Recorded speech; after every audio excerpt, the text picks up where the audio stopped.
Est-ce que tu sais à quel point la respiration, au final, c'est important? On peut parler énergétique, on peut parler de plein de choses. N'empêche que la base des bases des bases des bases, en dehors de l'alimentation, le sommeil, l'hydratation, on reste aussi la respiration. Et des fois, on prend ça pour une chose un peu basique parce que la respiration, on respire tous. Tu respires dans ta vie de tous les jours parce que sinon tu serais mort.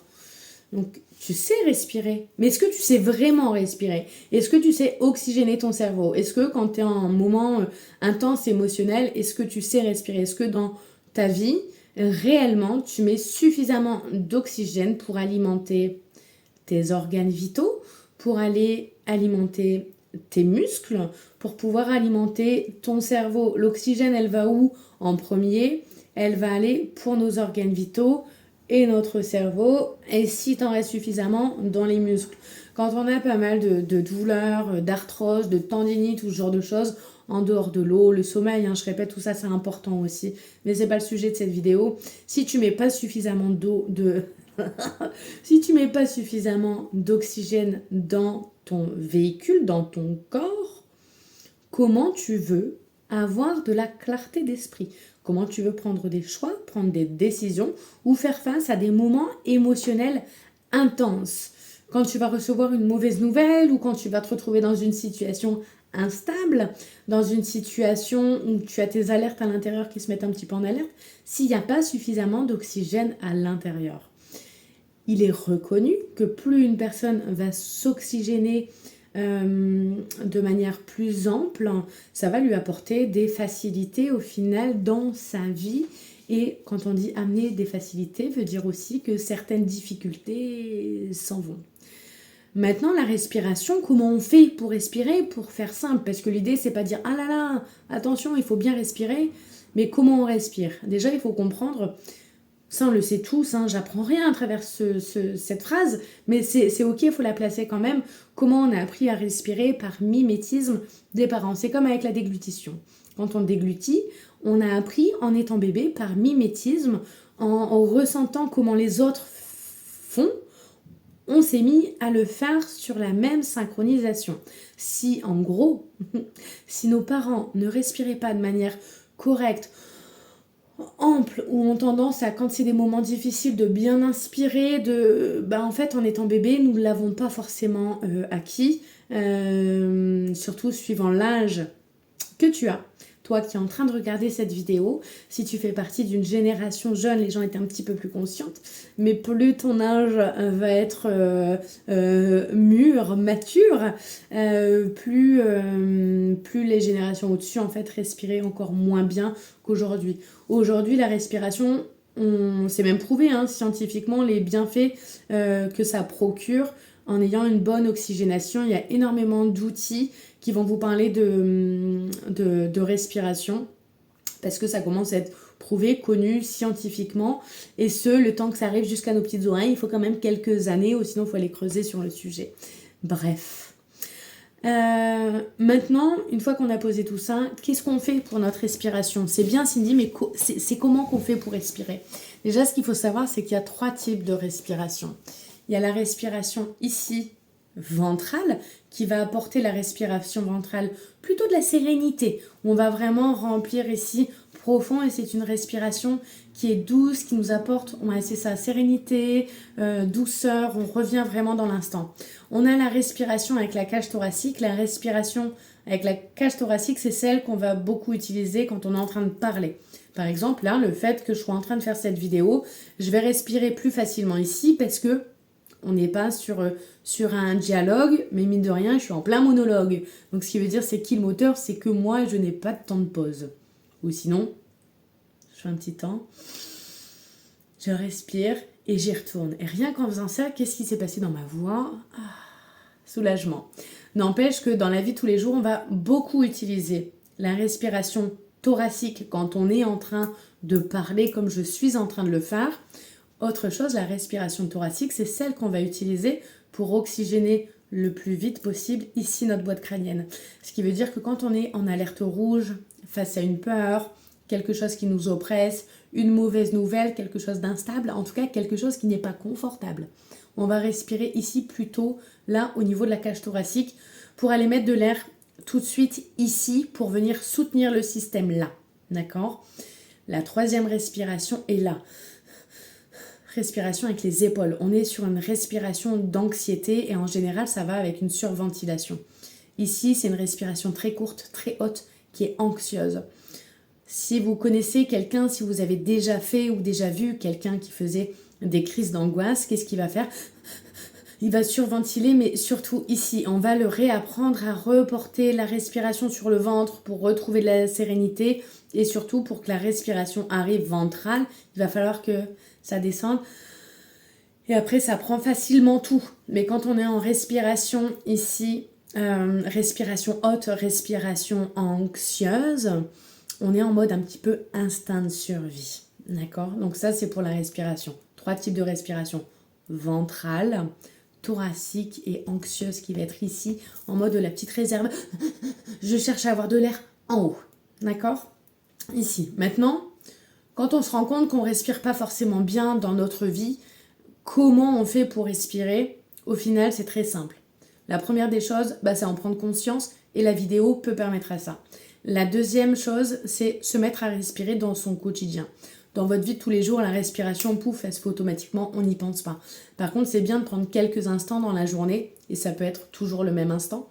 Par exemple, à chaque fois que j'arrive à un feu rouge, quand je vais prendre ma douche, à chaque fois que je sors de chez moi, ou à chaque fois que je rentre de chez moi, ou des choses où à chaque fois on peut le faire, pour dire de le faire rentrer dans notre quotidien, c'est de prendre juste un instant pour faire 3, 4 respirations, pas plus.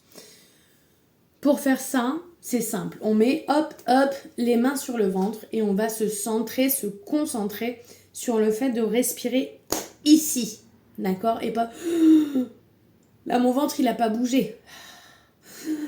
Non, c'est pas ça que je veux. Là, je suis en respiration courte et quelque part, je mets suffisamment d'oxygène pour pouvoir parler, mais pas suffisamment pour oxygéner tout mon système, tous mes corps, toute la circulation de tout ça.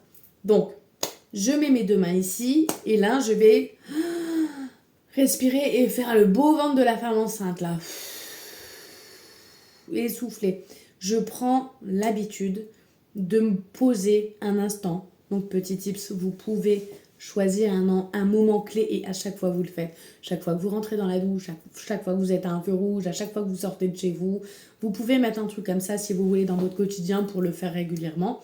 Ou sinon de manière simple, dans votre vie, posez-vous ne serait-ce qu'un instant. On n'est pas là pour tout le temps courir après le temps. Se mettre un petit peu sur pause, sur pouce, ne serait-ce qu'un instant. Et prendre le temps de faire 3-4 respirations. Ça nous prend techniquement une petite minute. Une petite minute dans la journée. Ça se prend et surtout que c'est pour vous. On met les mains, on respire. En prenant notre attention ici, on se fixe sur notre ventre. On peut fermer les yeux, on peut avoir les yeux ouverts, peu importe ce qui est confortable pour vous. Et on voit notre ventre grandir ici. Souffler. La deuxième chose, prendre conscience de la respiration thoracique. Vous pouvez mettre ici ou encore vous pouvez mettre les mains là par en dessous. Moi j'aime bien le faire par au-dessus, c'est plus confort pour moi. Et de faire que en haut pour se rendre compte de notre système, comment il fonctionne, notre respiration. Et celle-ci étant une respiration anxieuse, on ne va pas la solliciter, on n'en a pas besoin en réel, elle est reliée à notre instinct de survie, on lui fout la paix à celle-là. Nous, ce qu'on veut au final, c'est avoir de l'oxygène, donc on va utiliser nos poumons ici. Je vous invite vraiment dans votre quotidien, si vous apercevez que vous ne respirez peut-être pas suffisamment, de prendre un instant pour peut-être vous observer comment je respire dans mon quotidien. Est-ce que je sais faire? Est-ce que c'est fluide? Est-ce que c'est bon? Est-ce que je mets suffisamment d'air dans ma machine ou pas? Et de regarder, essayer vraiment à la maison de dire ok, là, tout de suite après cette vidéo, on y va, on expérimente. Vous pouvez mettre sur pause et puis réécouter si vous le souhaitez. Mais mettez une main puis l'autre et respirez. Est-ce que c'est facile de respirer avec le ventre ou pas? Ça peut vous demander beaucoup d'attention, de concentration pour dire de réussir à solliciter que ici le ventre. Réussir à solliciter que ici. Il peut y avoir ici c'est difficile et là au final c'est facile ou inversement. Vous fonctionnez de manière unique et je ne veux pas faire de généralité au final. En général les gens respirent plus facilement ici et l'autre dit ah ouais c'est ça la respiration. Et je le vois en séance quand je suis en plein soin énergétique et que la personne, je ne vois pas du tout son ventre bouger, en disant mais tu respires là, vas-y respire et fais bouger ton ventre, respire avec le ventre. Et je trouve ça incroyable le nombre de personnes qui me disent oh, mais c'est ça en fait la respiration, la vraie respiration. Vos poumons ils sont grands hein. La capacité respiratoire elle est énorme. Eh ben utilisez-la mais attention. Si vous n'avez pas l'habitude de respirer dans votre quotidien, vous allez faire 2-3 bonnes respirations. Tout souffler. Et bien après, vous allez vous dire oh, mais c'est ça la respiration, trop bien. 1 fois, 2 fois, 3 fois. Ça tourne un peu. Trop d'oxygène d'un coup. Donc on y va tranquille, surtout au départ. Ce que je vous conseille comme exercice, c'est la première des choses, cette vidéo peut servir à prendre conscience, ça c'est déjà top. La deuxième chose, vous pouvez vous observer dans votre quotidien, savoir si je respire ou pas au final. Est-ce que j'ai suffisamment oxygéné ma machine? Ensuite, faites l'exercice, essayez, vous pouvez même le faire tout de suite. Hein. Une main dans l'autre sens, là comme ça, ce qui est confort pour vous, mais d'essayer de respirer uniquement avec le ventre, d'essayer de respirer uniquement avec la cage thoracique. Et après, mon petit chouchou, c'est de respirer avec le ventre et deuxième temps, de respirer avec les deux et vraiment de... Je respire jusqu'à temps il n'y a plus rien qui passe, là c'est rempli entièrement, on dégonfle le ballon, on relâche. Et on se rend compte de la grandeur de la cage thoracique, meilleure oxygénation. Mais ça donne quoi de la meilleure oxygénation du coup? Les muscles sont plus oxygénés, d'accord ne serait-ce que pour marcher, pour courir, pour faire tout ce que vous avez à faire dans votre journée. Ne serait-ce que là, je suis en train de vous parler, je fais des trucs avec mes mains et tout ça. S'il n'y a pas d'oxygène dans mes bras, ça va être compliqué, d'accord ensuite, tous les organes, qu'est-ce qui passe au final dans le sang? L'oxygène passe dedans. Tous les organes vont bénéficier de votre respiration. Si vous respirez toujours à minima, niveau oxygénation, ce sera toujours à minima. Et c'est mathématique ce que je dis. C'est pas, il n'y a rien de scientifique. Alors c'est prouvé scientifiquement ce que je suis en train de dire, c'est pas le problème. Mais ce que je veux dire par là, c'est que c'est juste plein de bon sens. Mais il faut juste prendre un instant pour se dire ah ouais, ah ben oui. Maintenant qu'on en parle, ça devient évident. Mais pour ça, il faut en parler. Et c'est ce que je fais là ici.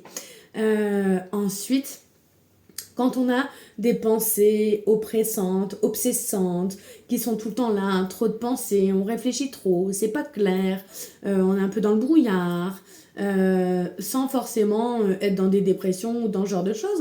C'est un facteur qui est quand même courant d'avoir des personnes qui vont dire moi j'ai trop de pensées, il y a trop de bordel dans ma tête. Est-ce que tu respires assez? Est-ce que ton cerveau est suffisamment oxygéné pour faire face à tout ce que tu dois faire face au cours de ta journée, sans forcément qu'on soit dans des solutions, dans des solutions, ça c'est dit, sans forcément qu'on soit dans des situations difficiles ou dramatiques. Il y a des gens qui ressentent des oppressions liées à leurs pensées continuelles, donc bien entendu on va dire méditation, etc.